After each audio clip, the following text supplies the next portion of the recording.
गुजरात के गांव टांडा के पटेल ने आदिवासी समाज सुधार को लेकर आदिवासियों के हित में क्या खास बात कही है। ऐसे ही हमारे आदिवासी समाज के लोगों को इस पटेल की बात को ध्यान रखते हुए हमारे समाज को सुधार करना अति आवश्यक है। ये जो बात कही है मुखिया ने, ये एकदम सही है।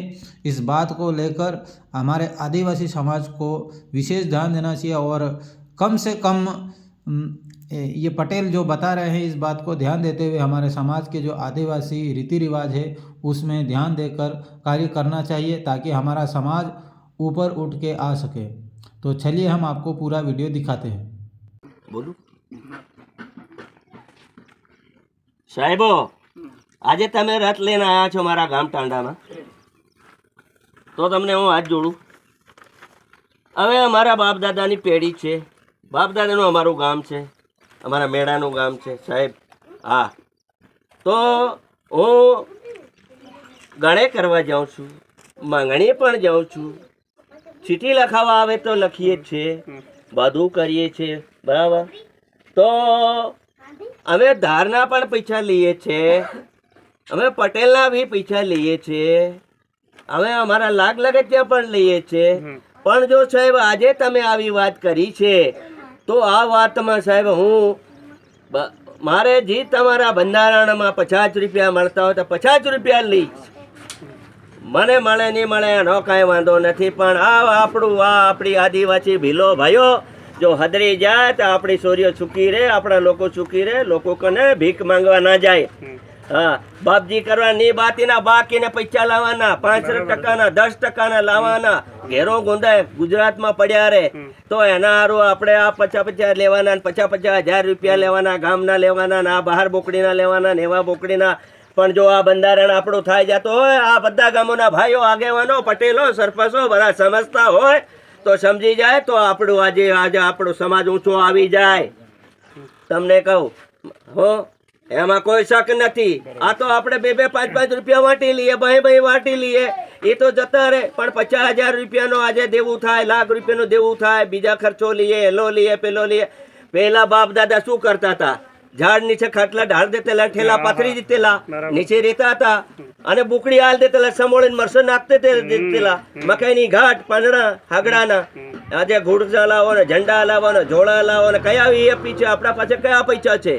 આજે આપણે પેલા ખાસ ગયા ગરીબોના આજે છુહાઈ રહ્યા, એનામાં કોઈ એ નથી।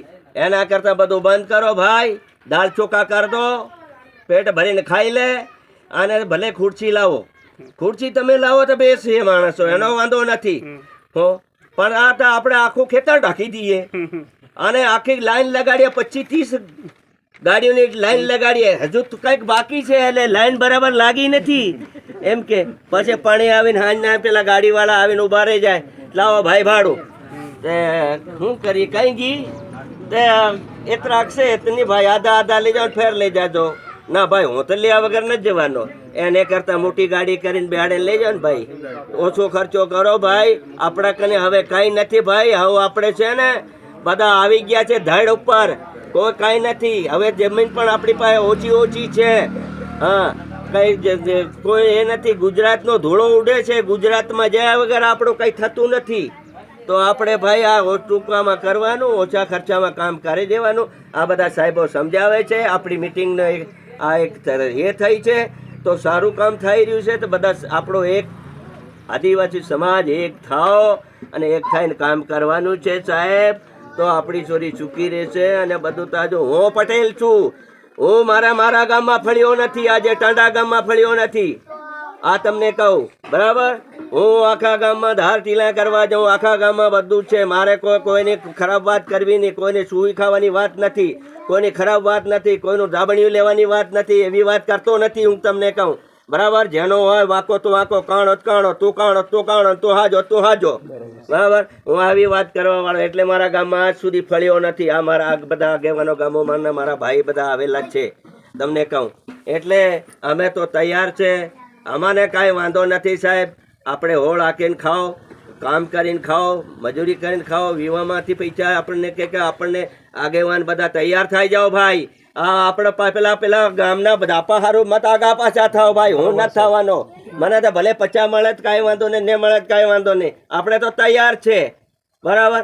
અને આ ડીજે ને બંધ કરો, બિલકુલ બંધ કરો. કાંડારા ફૂટી ગયા, આંધળા થઈ ગયા, બહેરા થઈ ગયા, હૃદયમાં આ ધમકારા ઉડે છે, અને હવે માંદા થઈ ગયા છે મનકુ. દવાખાનામાં પછાવરા થતા નથી ને મરી રહ્યા છે મનકુ. એટલે આને બંધ કરો તમે, બિલકુલ બંધ કરો ભાઈ. ચાલો બધાને બરાબર.